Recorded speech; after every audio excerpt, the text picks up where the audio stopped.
Hello everyone, hello world. This is Ben Coleman, your anchor host for the Florida Aviation Network, coming to you live and in the clear from the Florida Aviation Network set in the Central Florida Aerospace Academy. And we're here at the Sun and Fun, 50th Sun and Fun. This is the year 2024, and it's been a very, very good run for Sun and Fun for the 50 years. And you're going to be seeing a lot about the 50th, not only about the Sun and Fun activities, but you're going to be seeing a lot more about the flying physician, we're here with John Zapp with the Flying Musicians Association, not to be confused with the Physicians Association. However, they are doctors in their own right. John Zapp, we've talked for many, many years, and we have. John, what is about the 50th with the musicians? Well, it's really fascinating that a lot of anniversaries correlate. It's our 15th anniversary, and I've been coming to Sun and Fun for years. Grew up in Florida, so the 50th anniversary of Sun and Fun itself is very close to my heart because of my youth and history. But again, 15 years for the Flying Musicians, and we're happy to be back on the set here, clear and live from the Florida Aerospace Academy. We are live, and John and I have been talking about this for, pretty much of an hour so far, but there is so much in aviation, and normally I start out, this is a great time to be in aviation, and I don't care what aspect of it that you're in. John has found a path from his IT background, and he's retired, and he's busier now, I think, than he was when he was working. You bet. This was the retirement gig, was the Flying Musicians Association setting this up, putting people with two passions, aviation and music, together, watching them flourish. This is also the 10th year of our scholarship program, the FMA Solo program, and some of our past recipients, we've got two that are flying in the military. One's a first officer with a regional airline. We've got a corporate pilot. We've got a guy in maintenance. We've got several aerospace engineers, mechanical engineers. They're all over the map, and it's just great to watch these folks that start out with a basic passion of music and aviation, or two passions, and then watch them grow and flourish as they find out that there's an association of other people that are also interested in what they're interested in. And that's the cool thing too about these youngsters, that they're coming in and they're saying, I can't believe there's an association that mirrors the two things that I love most in life, and then they just grow from there. It's amazing. It's fun. John, when we talk about aviation and the musicians, we're both really kind of doing a performance of what you want to say, as far as in the cockpit you perform, as a mechanic you perform, as a musician you perform. But what are some of the traits and the commonalities? And I know that you bring this up a lot more with your scholarship program and your folks, but there's a lot of commonalities between aviation and music. There really are. I mean, I think the main, if you had to just pull out one main thing in what you just said, it's perfection. Okay, pilots have to be perfect, and mechanics that work on these planes better be perfect. Okay, and then when you perform a musical piece or in front of an audience, you strive to be perfect, and you practice for that. So, including hand-eye coordination, being able to multitask, being able to work closely with others, like cockpit resource management. Working in a band is the same way. You've got to be able to hear, listen, and take cues from other folks and the environment. So, when you put all those other things like that with it, and not to mention practice. I mean, musicians have to practice, so do pilots. You can't just go out there and fly to perfection a mission with carrying passengers, whatever, without continual education and continual practice. So heading at 270 degrees, altitude of 3,500 feet, that's not 3,499 feet. That's not good enough, no. And we're a little bit sharp, a little bit flat on a note. Is that, no? Never good enough. No, okay. It's got to be perfect, because perfect is what you're striving for. And that's ingrained in students, music students, We know that. American or United Airlines knew that back in the 70s when they recruited from music programs for pilots. Do tell. That's a good segue. Tell us more about that. Yeah, they actually went around to college music programs recruiting for pilots because they realized then, even then, that what made a good pilot, very conscientious, of good bit of intellect, right? But they had to have the characteristics that you don't want to bring somebody into a field to see them fail. Mm-hmm. So we were setting them up for success. You know what you need, so go after those, and they did. These are the students that usually had a very good IQ, very good academically as well as musically. They were driven, but they developed at a young age that ability to practice and ability to take something difficult, break it down into parts, practice it, and perfect every bit of it, and then put it together. And that's what you do when you fly. It's a mission. Okay, you're going to fly from here to there. Now you've got to take that and break it down into segments. You have to, do your weight and balance. You have to do all this. Check the weather. Do this flight plan. And that's something that they have. It becomes just innate in a music student because it's drilled into their head, and they're listening, like you said, on the perfection with heading and altitude, given instructions. A musician, if they say to play an A, you're not playing an A sharp. You're not sharp or flat. You're right on it, and they drill that into your head as a young music student, and that just carries on in life. Well, and taking it a little step further, or behind, it depends on what you look at it, but it's the eye-hand coordination. Memory skills. Is there anything involved with music that requires a memory function?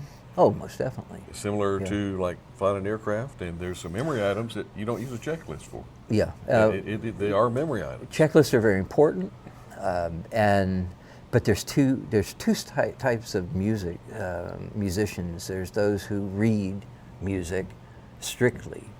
A lot of your musicians that are in symphonies and they're reading mostly, and then there are those who play by ear and memorize.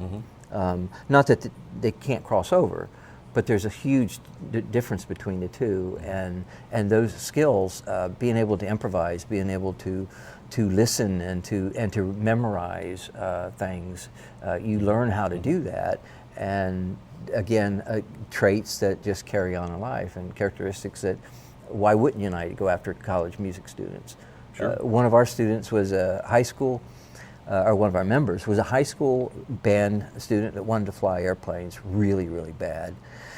He looked at the military as a way to do that, and he asked them, they said, you need a college degree. So he said, okay, and this was back in the 70s, and he said, what end? And he said, doesn't matter. So he got a degree in music.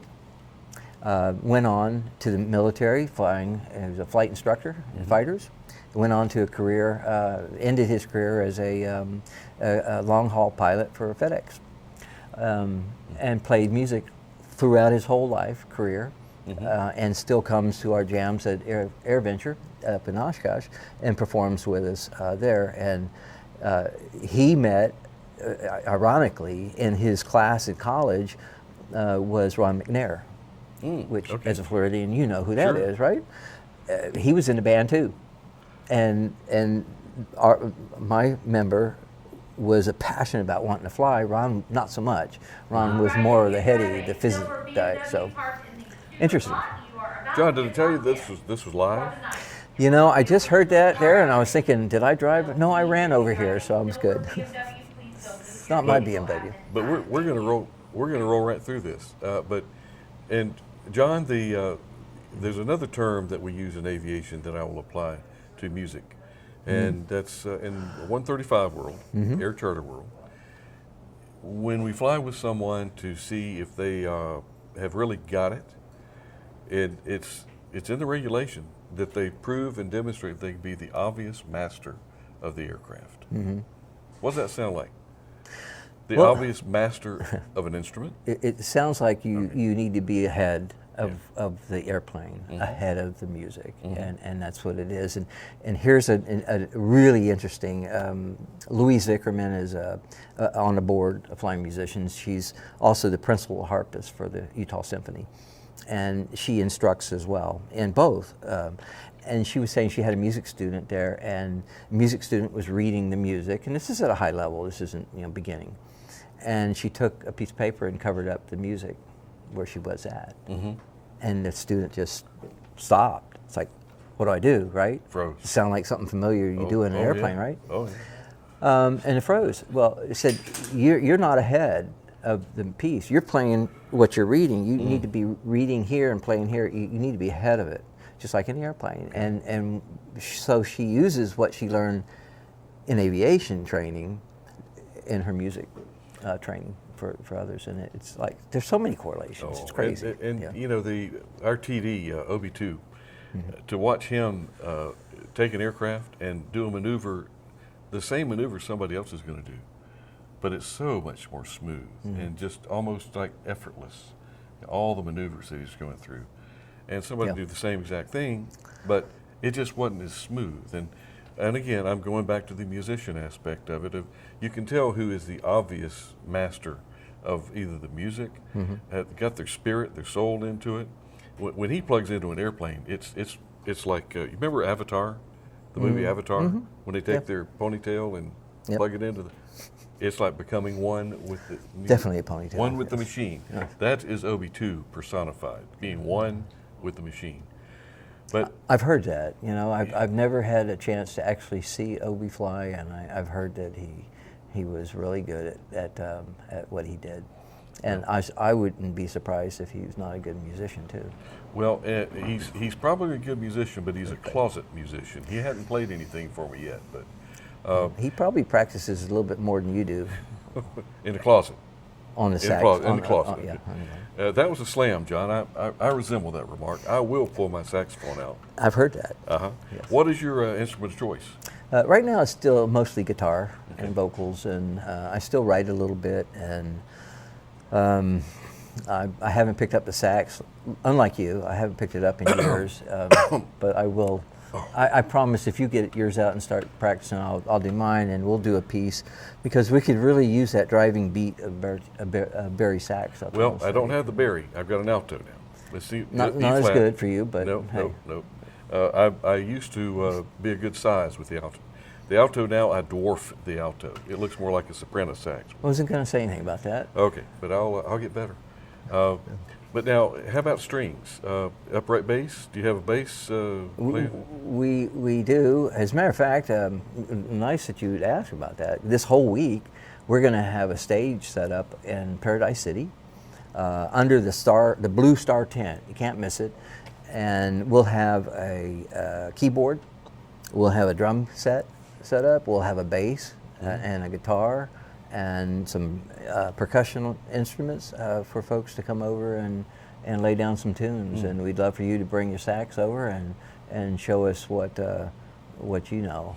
And that would be fun. But every night from 5 to 7, after the night air show and before the stall demos, we'll have entertainers playing. We've got a brass quintet that's going to come over and play. Good. So if any horn players out there, bring your mouthpiece, and perhaps you can plug in. Same way, if you're a guitar player or a keyboard or a drummer, if you're a drummer, bring your sticks. We're hoping to get some of the folks that you and I know from way back, and that's Jamie Beckett and Pat Brown will come over and play some tunes. And I look forward. It's going to be a fun week at this 50th anniversary of Sun and Fun. Jamie Beckett's not that good, but he tries really, really hard. It's the effort sometimes that counts. And it's the effort that he puts into it that I really admire. Sorry about that, Jamie, but anyway. No, he is good. He's phenomenal. He's a natural musician. He really is. Yes, from way back. And I hear he's a pretty good flight instructor as well. I haven't heard that. Very passionate and very considerate with the students. All of his students come back and their knuckles are red from being wrapped with. Did I say compassion? I meant passion. Oh, he's passionate. Okay. Yeah. Sometimes you have to drive that. Jamie, I guess you're our whipping post today, but it's because we love you. We wouldn't do this if we didn't love you. But there's one thing that does not correlate with music, and you always play that guitar just a little bit better after the second beer. And that's one thing with aviation that don't mix. Alcohol and playing music. And that's a myth, total myth. It's only you think it's better. Okay. So yeah, don't. Yeah, it's better that you keep your head level and I don't. Yeah, I'm not going to go there. I know. I'm trying to put you on the spot, but you pulled out of that we were approaching a very high speed stall, and you were able to ease that out without buffering. You mean like a power on stall? Yeah, like it was going departure stall. We were going VD right quick. Yeah. You're good, John. I think that you described that very well. Okay, but no kidding. The 15 years is a long time to be at it, and I remember back when, even I can remember 15 years ago, when what a great concept having the Flying Musicians Association, and I've been a supporter of yours from the beginning, and it just makes so much sense. And I even asked myself, I wonder how long this is going to be on the mark. And by golly, it's going to hear.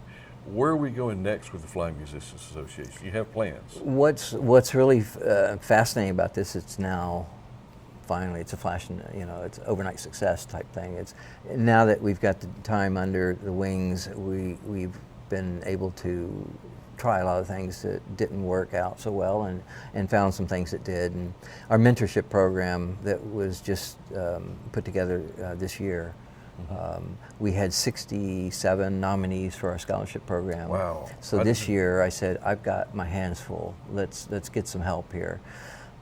So what we did was we created a mentorship program with the past recipients first, and then so we assign each nominee a mentor who's been there and done that, and to help them through the process of the scholarship program, but also through flight training options, academic options, music options, and it's been tremendous.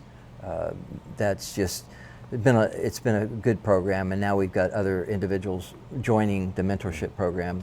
And you can find all the mentors on the mentors ramp at our website, flyingmusicians.org, and reach out to one that's in your area or sounds like someone that you can relate to for assistance. Are we going to see that in the lower thirds, flyingmusician.org? I think so. Yeah.